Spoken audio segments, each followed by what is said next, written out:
Salut à tous, bienvenue sur le 4e podcast de Dynamic Step. Aujourd'hui, j'ai la chance et l'honneur d'accueillir Clément Fauchia, médecin au CHU de Saint-Étienne, médecin du sport, Guillaume Millet, physiologiste de l'effort à l'Université de Saint-Étienne, et Pauline Bochereau, qui est spécialiste en activité physique adaptée pour tous et qui travaille avec moi à Dynamic Step. Et nous allons parler aujourd'hui d'un sujet qui nous tient tous à cœur, un sujet qui est autour du sport comme vrai vecteur de santé. Et la première question que j'ai à vous trois, c'est est-ce que pour vous, quelle est votre vision autour de ce sujet-là ? Est-ce que le sport est un vrai vecteur de santé, de bien-être, et que ce soit physique ou psychologique, que ce soit pour les jeunes, les adultes, hommes, femmes, ou pour les sédentaires ? Clément, par exemple.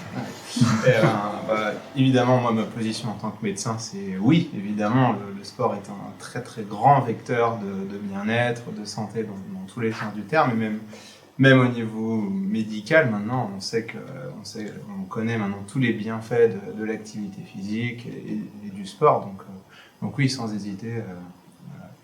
On sait dans beaucoup de maladies maintenant tous les bienfaits de l'activité physique en termes de réduction de l'incidence, de la survenue des maladies, on va dire, donc des maladies chroniques comme l'hypertension, le diabète, les maladies cardiaques ou d'autres maladies neurologiques comme par exemple la maladie de Parkinson. Donc maintenant c'est très très bien connu et prouvé. Donc oui, bien sûr, sans aucune hésitation, le sport est un vrai vecteur de bien-être. Alors, je ne sais pas si tu as noté, quand tu as posé la question, tu as dit est-ce que le sport a des bienfaits, et Clément, il a tout de suite switché sur l'activité physique. Et ça, c'est vraiment quelque chose d'important que les gens qui vont écouter ce podcast doivent bien comprendre. On ne parle pas de sport, nous on parle jamais de sport. Alors si on peut faire du sport, tant mieux, mais on n'a pas besoin de faire du sport. Et ça, c'est important parce que le sport, il peut faire peur. Le sport, c'est des disciplines un peu réglementées, souvent il y a de la compétition.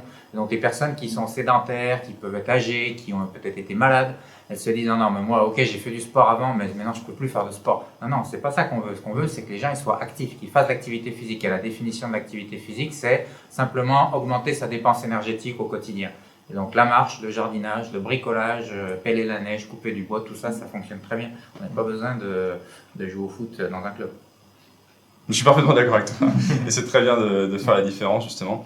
Je rajouterais même là-dessus, tu disais la marche, aller faire ses courses. Parce que c'est vrai qu'on voit beaucoup de personnes âgées qui, du coup, ne vont plus faire leurs courses, qui maintenant, avec toutes les applications qu'on a, se font livrer, mais ne serait-ce que d'aller faire ses courses, d'aller marcher régulièrement, et c'est une vraie activité physique et ça permet aux gens de garder un lien social aussi. Et donc pour la santé mentale, c'est hyper important. C'est pour ça que c'est important de bien dire l'activité physique comme a fait Clément et pas le sport. Parce que maintenant on sait, depuis pas tellement longtemps en fait, que même si on fait 10 minutes par jour, c'est mieux que de ne rien faire. Parce que jusqu'à là, les messages, y compris de l'OMS qui disaient qu'il faut faire 150 minutes par semaine, même ça pouvait faire un petit peu peur à certaines personnes. Et il y a y compris les études de Saint-Étienne, de David Dupin ou d'autres personnes qui ont pu montrer que même si on fait 10 minutes par jour, c'est mieux que rien en termes de prévention des maladies. 10 minutes par jour. Même marcher 10 minutes par jour. Voilà. Ouais. Donc c'est pour ça quand tu dis faire, c'est pour ça j'y pense parce que tu as dit faire ses courses, effectivement, de se dire à quoi ça sert, ça sert. Même les escaliers, on nous rabâche les oreilles en disant c'est bon, laisse prendre l'escalier à la place d'ascenseur, à quoi ça sert ? Si, en fait ça sert, c'est utile. Oui, pour revenir même sur les 150 minutes de l'OMS, c'est activité physique, c'est tout. Donc ça peut être la marche lente, mais aussi quelque chose d'un peu plus actif, trottiner, courir. Donc c'est hyper large en fait. Maintenant, on peut faire une activité physique, c'est accessible pour tout le monde, tous les âges. Donc, c'est vrai que c'est le plus important dans le domaine de la santé, de bouger tout simplement, même des fois prendre sa douche, le fait de se lever du lit, sortir du lit. Ça reste une activité physique avec peu de dépenses au niveau énergétique, mais ça reste dans le domaine de l'activité physique. Alors, d'habitude, on a l'habitude aussi de différencier l'inactivité physique et la sédentarité. Donc, l'inactivité, c'est quand on n'est pas actif, on ne fait pas ces mouvements. Et puis la sédentarité, c'est le temps qu'on passe assis ou couché. D'accord. Donc, souvent, pendant la journée, c'est assis. Et en fait, il faut jouer sur les deux. Même quelqu'un qui serait très actif, qui serait très sportif, par exemple, pour prendre l'exemple du sport, il peut être quand même sédentaire. C'est le cas de en fait, plein de gens qui travaillent dans les bureaux, nous à l'université. Et y compris les jeunes aussi. Voilà, y compris les jeunes, y compris les étudiants par exemple, ou les Ils sont lycéens. avachis devant Voilà. leur télé. Et ils peuvent s'entraîner, des fois il y en a qui vont faire 3-5 heures de sport par semaine et ils se disent c'est bon, je suis tranquille. Mais s'ils sont sédentaires tout le reste du temps, c'est pas bon. Il faut jouer sur les deux tableaux pour être en bonne santé. Donc il faut ne serait-ce que se lever, là encore des choses toutes bêtes, hein, se lever régulièrement toutes les heures, 1 minute ou 2, plutôt que d'envoyer un mail, aller à l'autre bout du couloir pour voir son collègue, des choses comme ça. Là, il y a pas mal d'études qui montrent, c'est assez documenté maintenant, qui montrent que ça c'est utile aussi. Et quand tu dis, ou quand vous dites c'est bien pour la santé, justement de se lever, de marcher, etc., c'est quoi exactement bien pour la santé? Ça veut dire quoi? Alors, de toute façon, être actif, plus on va être actif et plus on va faire de l'activité physique dans la semaine, de l'activité physique régulière, d'accord? C'est surtout ça qui va compter aussi quand même. Alors même si 10 minutes par jour, 5-10 minutes par jour, c'est toujours mieux que rien, ben, plus on va en faire régulièrement, enfin si on fait 1 heure par mois, ça aura moins d'impact, d'accord? Ce qui compte, c'est quand même la régularité. Et ben, on va dans un premier temps évidemment augmenter notre aptitude physique, donc on aura une meilleure tolérance aux moindres petits efforts de la journée et tout ça. Donc par exemple, parler des escaliers, monter les escaliers, c'est difficile pour certaines personnes. Et ben, plus on va être actif, plus on va réussir à augmenter son activité physique et son aptitude physique, plus on sera capable de tolérer des efforts de plus en plus longs ou de plus en plus importants. Et donc déjà, juste en termes d'énergie, de lutte contre la fatigue au quotidien, de motivation un peu pour sortir de chez soi, ça va être augmenté. Et puis après, sur un côté un peu plus médical, il va y avoir tout ce qui est diminution du risque de survenue des maladies ou des complications ou des choses comme ça. Et notamment, il y a beaucoup, par exemple, je parlais de la fatigue tout à l'heure, il y a beaucoup de pathologies chroniques qui entraînent une fatigue. Augmenter son aptitude physique aura des retentissements très bénéfiques simplement sur les fatigues liées dans le diabète, par exemple, dans les pathologies cardiaques. On va être un peu plus fatigué, alors, fatigue au sens général, mais plus on va réussir à augmenter son aptitude, on sera moins fatigué. Est-ce que scientifiquement ou médicalement, il y a aussi un lien entre l'activité physique et la productivité au travail? Oui, ça a aussi été effectivement montré. Déjà parce que quand on fait de l'activité physique, il se trouve que nous on travaille dans le cadre de la chaire active sur la fatigue, donc peut-être par hasard si Clément en parle. Donc on a pu effectivement montrer que ce soit dans les maladies, et puis d'autres études, pas les nôtres, ont montré effectivement que quand on est moins fatigué, pour le coup on est plus productif. Ouais. Et puis alors c'est non seulement une histoire de productivité, mais une histoire d'absentéisme aussi. D'accord. Les gens qui sont le plus actifs prennent moins de jours d'arrêt maladie. Moins absents au travail, d'accord. Ça c'est très intéressant ce que vous dites. Ouais. Parce qu'un patron d'entreprise qui entend votre discours, aujourd'hui même si on sait qu'il y a une loi depuis 2020 qui dit que l'entreprise peut défiscaliser le sport au travail pour le bien-être de ses salariés, et c'est hyper intéressant, aussi bien d'un point de vue, oui, pour le bien-être du travail, mais surtout pour le fait de la productivité et le fait que les gens sont moins malades, tout simplement. Ouais, je mettrais d'abord le bien-être avant la productivité, mais les deux comptent, on est bien d'accord. Je voulais juste revenir sur un truc qu'a dit Clément qui est vraiment important, c'est la régularité. C'est vrai qu'on a dit par semaine, mais en fait, il ne faut pas raisonner par semaine, il faut être actif un peu tous les jours. Moi, j'aime bien citer François Carré, qui est un cardiologue qui est assez connu dans le domaine, qui dit, il prend l'image de se laver les dents. Il dit, on se lave les dents tous les jours. Si on se lave les dents 7 fois le dimanche, ça ne marche pas. Voilà, donc l'activité physique, c'est un peu ça aussi. Mais on peut allier les deux, parce que on connaît tous les deux un grand entraîneur de basket qui a trouvé le bon mix pour allier les deux. C'est-à-dire qu'il se lave les dents tous les soirs en faisant la chaise, 3 minutes de chaise en se lavant les dents. Je trouve ça génial. Voilà, c'est un bon moyen de combiner et justement de faire les choses du quotidien en étant actif, tout simplement. Ben, ça aussi, on peut faire bien. On a des téléphones portables, plutôt que de rester assis sur sa chaise, on peut marcher dans son bureau. Exactement. Voilà, il y a des petites choses toutes simples à faire. D'accord. Comment toi, Pauline, tu vois ce côté justement sport bien-être dans tes activités? Il y tient à son sport. L'activité physique, on va rester. L'activité physique. Mais c'est vrai que moi, dans le domaine, on parle plus d'activité physique parce que sport, ça peut faire peur. Alors même si aujourd'hui, il y a beaucoup de sports adaptés, donc j'ai pu faire du volley, mais avec un ballon de baudruche pour pas que ça impacte les doigts. Enfin, il y a tellement de choses maintenant qu'on va considérer comme du sport, mais qui se rapprochent quasiment plus de l'activité physique. Et c'est vrai que quand on parle de chiffre, de faire 50 minutes, ça fait toujours peur. Donc de montrer que rien que de faire ça et de dire aux personnes que vous avez calculé aujourd'hui qu'est-ce que vous avez fait, massage, c'est une activité physique. Le fait d'aller au travail en marchant, c'est une activité physique. Si vous descendez d'un arrêt de bus avant, ça reste une activité physique. Le fait d'aller jouer avec vos enfants dans un parc, ça reste une activité physique, mais ça peut être aussi un petit peu un sport. Donc, c'est de leur montrer que d'accumuler un petit peu, de revenir aussi ce que dit Clément, de faire un petit peu chaque jour, et tous les jours, parce que le jour où ils s'arrêtent, c'est là qu'il peut y avoir aussi des maladies, c'est là où ça peut être plus compliqué aussi de repartir. Donc, de garder une activité régulière tous les jours, à petite dose, mais vraiment tous les jours, et ça va permettre de gagner en mobilité, ce côté d'endurance aussi musculaire et respiratoire qui fait que ça pourra limiter après les maladies et d'avoir ce côté bien-être au quotidien. Okay. Dans ta question initiale, tu as dit à différents âges de la vie, on a parlé des personnes âgées, et puis tu as parlé des enfants, et donc j'y pense parce que Pauline vient de dire aller jouer avec ses enfants, et ça c'est aussi quelque chose qui est vraiment important, c'est-à-dire que c'est aussi aux parents montrer l'exemple et d'être actifs avec leurs enfants pour leur donner le goût de l'effort. Alors l'école peut jouer dans une certaine mesure ce rôle-là. Malheureusement, le nombre d'heures d'éducation physique et sportive réduit. Donc il y a des choses qui sont dans les tuyaux, j'en sais en tout cas le rapport de Juanico, de Régis Juanico a entre autres mis ça en avant, c'est-à-dire qu'il propose effectivement d'augmenter d'1 heure le temps d'éducation physique et sportive, d'aménager les cours de récréation pour que les enfants soient plus actifs comme on était, moi en tout cas je suis plus ancien ici, quand on était jeune, et ça c'est important parce que finalement, c'est le plus dur, c'était vraiment de toucher les gens qui sont... où est-ce qu'on peut toucher tout le monde? Il n'y a pas 50 000 endroits, mais à l'école en particulier, l'école, l'université, mais encore l'université, c'est pas tout le monde, mais l'école primaire, le collège, le lycée, c'est là où on va toucher tout le monde. Donc c'est pour ça qu'il faut vraiment donner le goût dès le plus jeune âge. C'est un apprentissage en fait, d'apprendre justement qu'il faut tous les jours faire quelque chose, et ça se voit dans certains pays où c'est vrai que c'est dans la culture de tous les matins, il y a une petite routine de mobilité, et que nous, finalement... on oublie un petit peu et qu'on laisse de côté, alors que ce serait primordial de pouvoir le remettre, des petites routines un peu...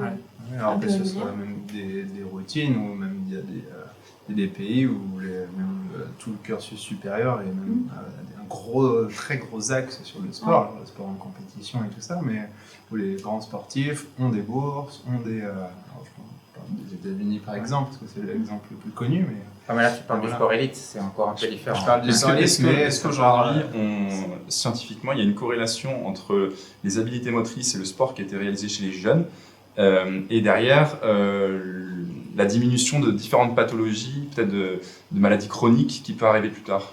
Oui, on sait que les habitus qui sont pris pendant l'enfance sont conservés à l'âge adulte. C'est pour ça que c'est important. Et c'est pour ça que l'explosion de l'obésité infantile, par exemple, ça c'est dramatique. En fait, c'est une bombe, on parle de bombe à retardement, il parle de ça dans son rapport, le rapport alimentaire, il parle de bombe à retardement.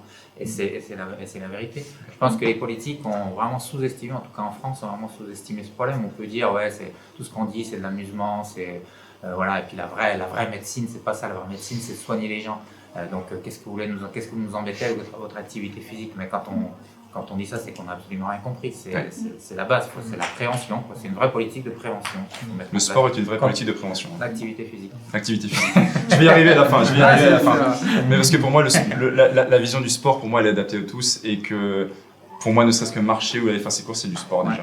Mais c'est l'activité physique. C'est juste une notion de terme, encore une fois. Alors on parle de sport santé. Voilà, c'est pour ça que je parle pour moi, c'est cette vision du sport santé. Je parle pas du sport élitiste, on est d'accord, on va pas faire le championnat du monde de celui qui va faire ses courses le plus vite possible. Quoique je suis sûr que ça peut exister dans certains pays. Mais non, mais on s'entend bien là-dessus, on parle vraiment d'activité physique. Alors, je voudrais juste rebondir, tu parlais de l'enfance et du surpoids, et alors, toi tu parlais plutôt en termes d'aptitude, des aspects très cognitifs, mais ce qu'on sait maintenant très très bien aussi, c'est qu'un enfant en surpoids, il aura de très très fortes chances de rester en surpoids avec toutes les pathologies que ça induit à l'âge adulte, parce que à partir du moment où le métabolisme se dirige vers un peu le surpoids et l'accumulation de graisse, c'est très très difficile d'en sortir, et plus c'est précoce, plus c'est difficile d'en sortir. Et donc ça c'est très important, et un des gros axes à mettre en place, c'est vraiment lutter contre la sédentarité et l'inactivité des enfants. Parce que Alors, l'obésité, c'est pas qu'une histoire d'activité physique, il y a la nutrition évidemment, et le sommeil, bien sûr, parfois. Donc il y a vraiment le triptyque des trois, mais là on est là pour parler d'activité physique. Ça, c'est sûr que c'est vraiment important.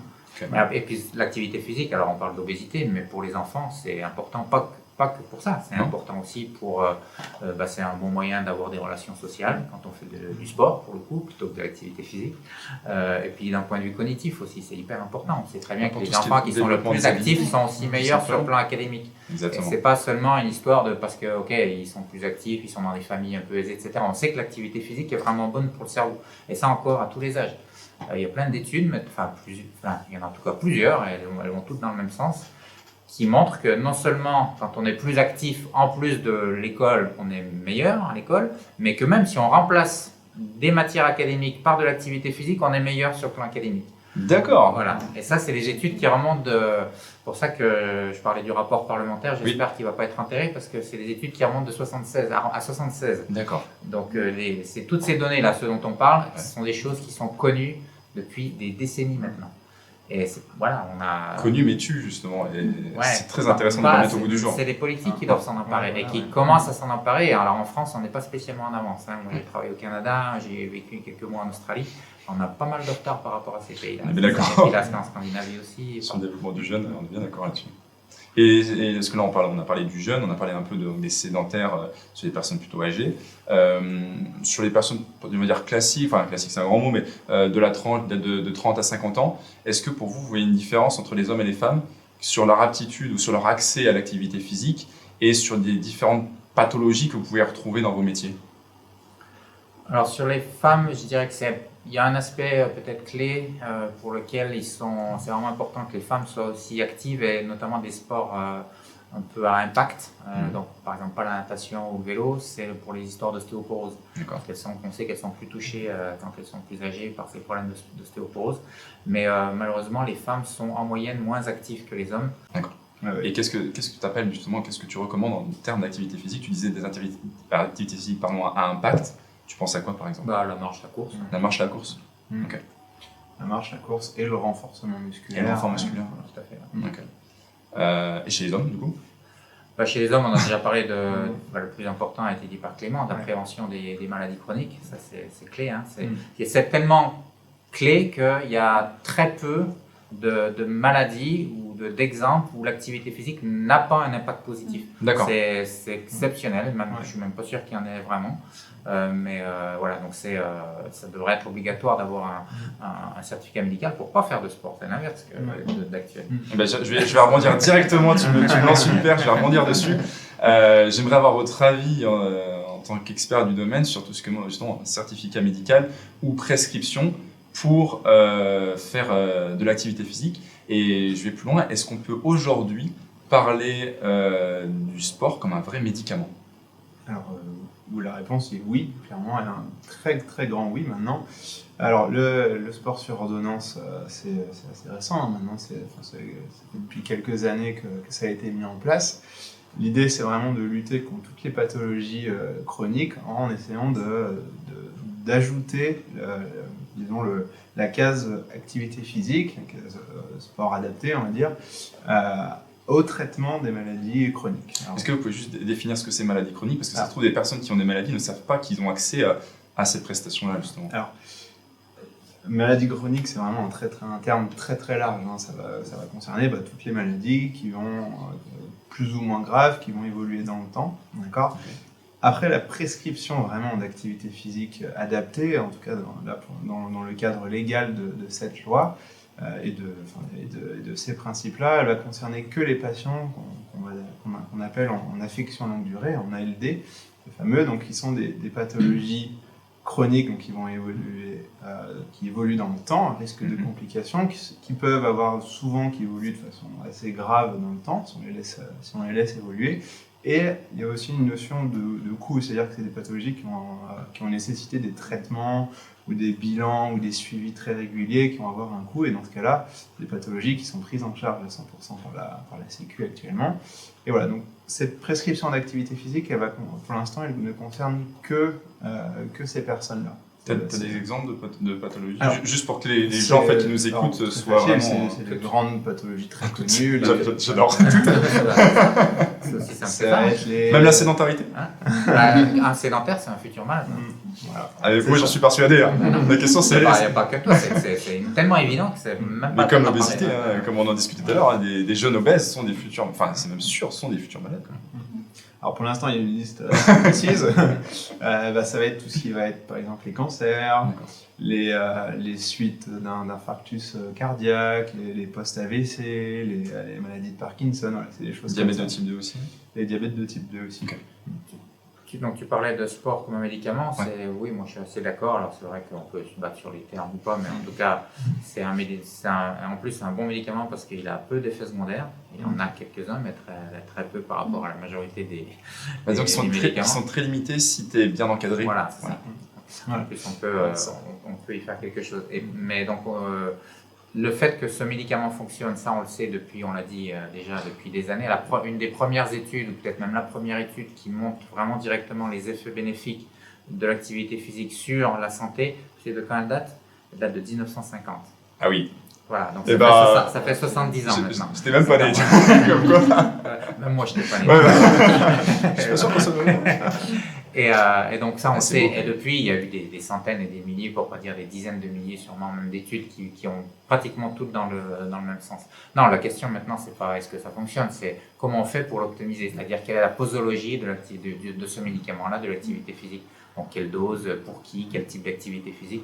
Donc là, on touche là au problème ou à la question de l'individualisation de l'activité physique, de la prescription d'activité physique. Et le problème aussi aujourd'hui, c'est que les personnes, des fois, elles ont peur de l'activité physique parce que moi je pense aux lombalgies chroniques, des personnes qui ont tellement mal en fait au dos qui se positionnent dans des postures où ils ont encore plus mal. Ils disent si je vais bouger, je vais avoir mal. Et c'est vrai que maintenant il y a de nombreux centres où ils leur montrent que non, c'est finalement le fait de moins bouger, ça va empirer. Le mouvement c'est une solution, donc le petit mouvement, le gros mouvement, mais de recommencer tout doucement. Et en fait, que une des seules solutions pour eux, ça va être de rebouger, de refaire quelque chose. Et pour ça, l'objectif, c'est de trouver une activité physique qui leur plaît. Donc, parce que ça sert à rien de dire vous allez courir pendant 3 heures et la personne déteste courir. Il faut dire non, il faut être logique, il faut trouver quelque chose. Et c'est là tout l'intérêt aussi du sport, activité physique, et des professionnels dans notre domaine aussi, c'est de trouver en fonction de la personne, qu'est-ce qui va vous correspondre. Et ce sport, on va l'exploiter pour que ça nous corresponde et pour que ça puisse nous faire travailler dans le bon sens. Et c'est pour ça qu'on insiste et qu'on t'a refait plusieurs Ouais, fois sur le côté activité sur physique. le côté activité physique, parce que quelqu'un qui serait en début d'une chimio, ou à plusieurs quarts de chimio, on va pas lui faire faire du sport, on va lui faire faire activité physique, ou y compris peut-être ça va être du yoga ou des choses très très très légères. Et puis après, quand ça ira mieux, elle va pouvoir faire augmenter l'intensité de l'exercice. Ouais, parfois même juste le mouvement, le fait, moi je pense plus c'est tout ce qui est personnes âgées qui ont des raideurs, qui peuvent plus lever les bras, c'est juste déjà venir à l'amplitude maximum et tous les jours et progressivement on voit que ces personnes elles vont au début être là et au bout de 2 mois elles vont revenir là et c'est vraiment ça l'objectif, c'est de ce côté sport, activité physique soit vraiment un vecteur de santé et d'amélioration du quotidien pour ces personnes-là. C'est pas forcément performance, c'est vraiment amélioration du quotidien. C'est surtout très intéressant de dire que en fait, n'importe quelle activité physique marche en fait et fonctionne. C'est-à-dire que à chacun et aux patients de trouver aussi ce qu'ils préfèrent dans les activités physiques. Il y en a qui vont aimer la marche, il y en a qui vont aimer la natation, il y en a qui vont aimer juste le renforcement musculaire. Mais ce qui compte, l'aspect motivation et intégration du patient de l'activité physique dans son quotidien, c'est très très important et on ne pourra jamais mettre en place quelque chose avec une activité physique que le patient n'aime pas. Il ne continuera pas, il fera une fois parce qu'il faut le faire. Et voilà, après, c'est ça. Mais il faut qu'il y ait le choix, donc ça tombe bien, il n'y a pas il y a le choix. Il y a le choix, heureusement. On peut les forcer sur des programmes de 2-3 mois, mais dès qu'on essaie de mettre en place une autonomisation du patient et avec quelque chose qui va continuer chez lui de façon autonome, alors là, si ce n'est pas des choses qu'il aime bien, c'est voué à l'échec de base. Et ce qui est intéressant, c'est aussi de proposer cette activité-là, si vous l'aimez bien. Des fois, c'est dur de la faire tout seul. Et cette activité-là, il y a un club, il y a un groupe, ils la font, et au moins, vous dites, je sais qu'à cette heure-là, je vais marcher, je fais ça, et je vais retrouver au début des personnes que je connais pas, et au fur et à mesure, ça devient des amis. Il y a un lien social autour de l'activité physique. Ça motive, quel que soit le temps, de dire, ok, je sais que c'est bon pour moi, et je vais retrouver les copains, donc c'est plus sympa, et on souffre des fois, mais dans la bonne ambiance, donc ça passe plus vite.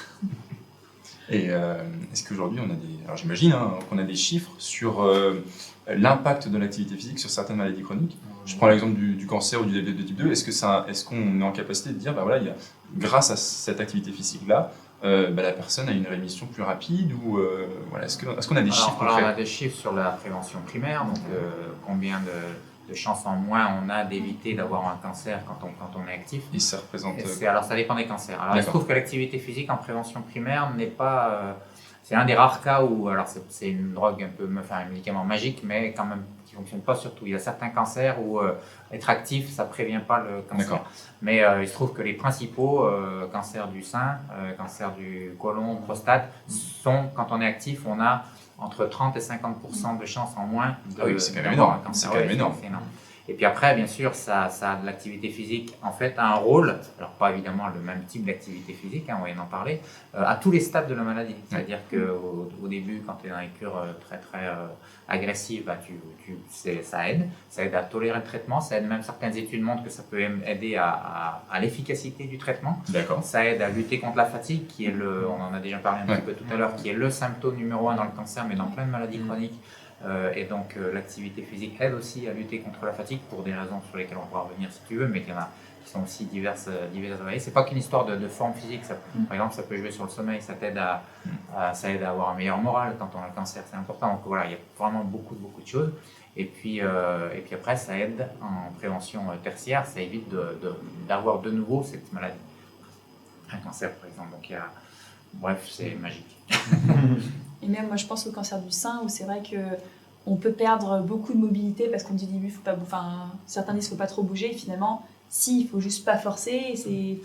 Maintenant il y a des kinés, des coachs sportifs qui accompagnent les personnes dès le début avant qu'ils commencent les chimios pour l'objectif c'est on mesure vos amplitudes et il faut vraiment qu'avec le moment on garde cette amplitude là jusqu'à la fin de la chimio, jusqu'à la fin du traitement et qu'après c'est des routines que les personnes doivent avoir et là-dessus c'est pas drôle, il faut être vraiment, faut y aller, il faut tous les jours faire les mouvements pour pas perdre l'amplitude, perdre la mobilité, et c'est hyper important.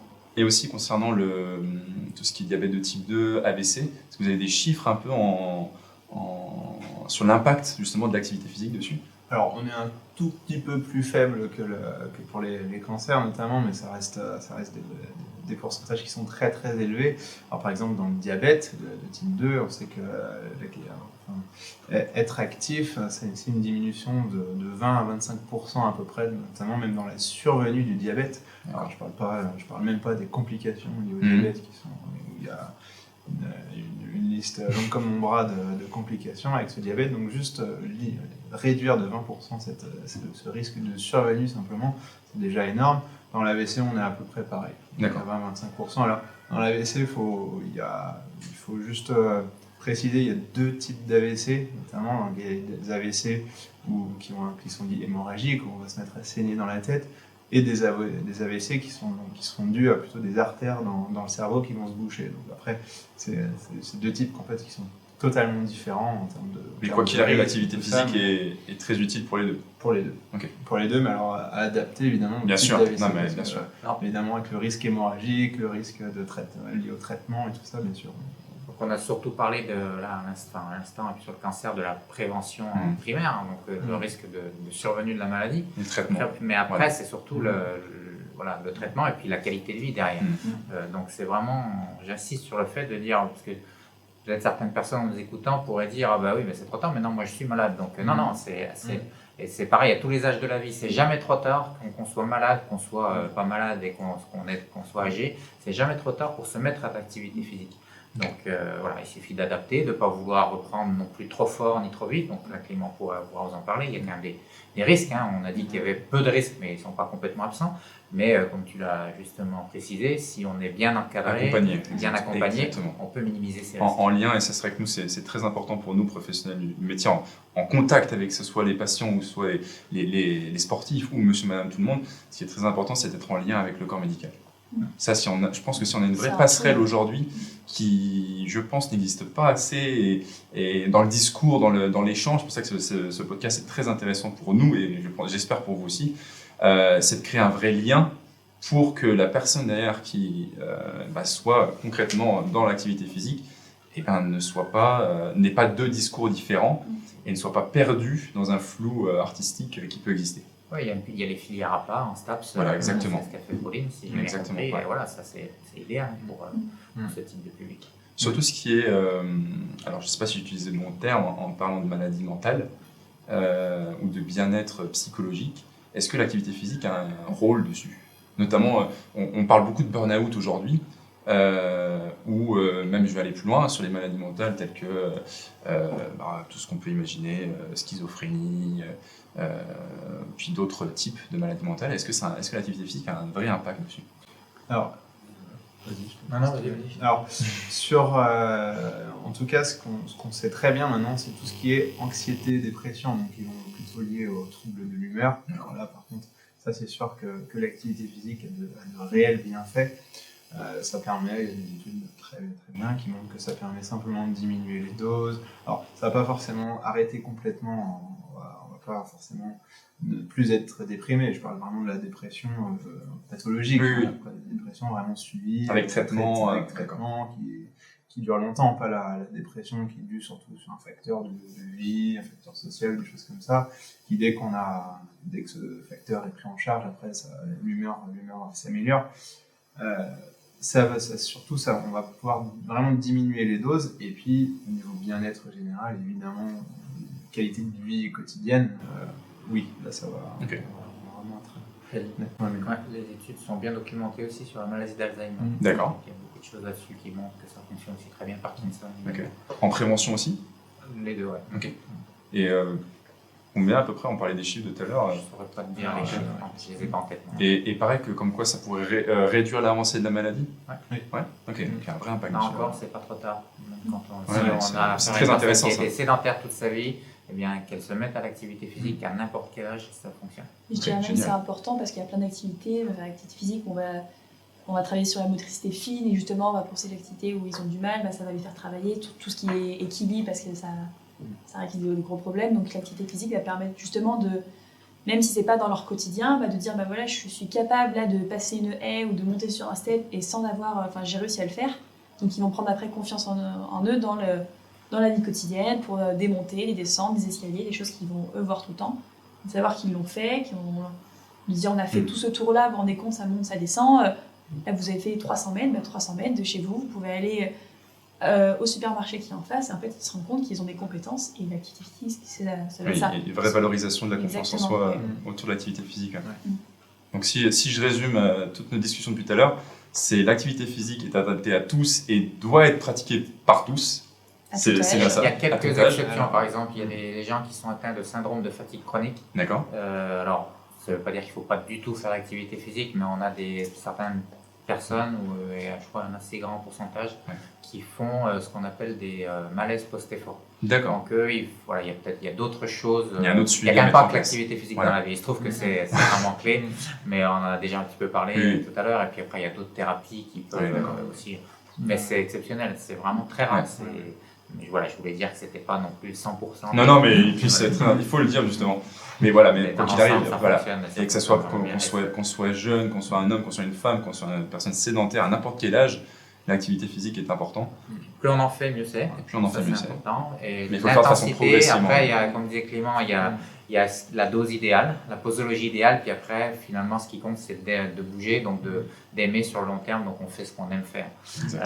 Et donc, même si c'est pas tout à fait idéal et qu'on les connaît, les programmes d'activité physique parfaits, on les connaît, sauf que ça peut être un petit peu barbant de faire ça, et donc finalement, le plus important, c'est de bouger. Si on peut de temps en temps monter un peu dans les tours, c'est encore mieux. Et puis on parlait justement de l'aspect un peu psychologique et mental. Faire ce qu'on aime, à un moment donné, c'est clairement le plus important là-dessus. Je suis parfaitement d'accord. Sur le long terme, c'est primordial. Il y a un impact motivationnel qui est vraiment... Oui, parce que malheureusement, le jour où on s'arrête, c'est comme tout médicament, ça n'a pas d'effet dans le temps. Il faut jamais tous les jours un peu, on revient au tout début de la conversation, il faut tous les jours un petit peu d'activité physique. Voilà, l'activité physique comme un vrai vecteur de santé. Merci Clément. Merci Guillaume, puis merci Pauline pour cet échange très, très constructif. On se retrouvera très vite sur de nouveaux podcasts sur notre chaîne YouTube ou sur notre site internet Dynamic Step.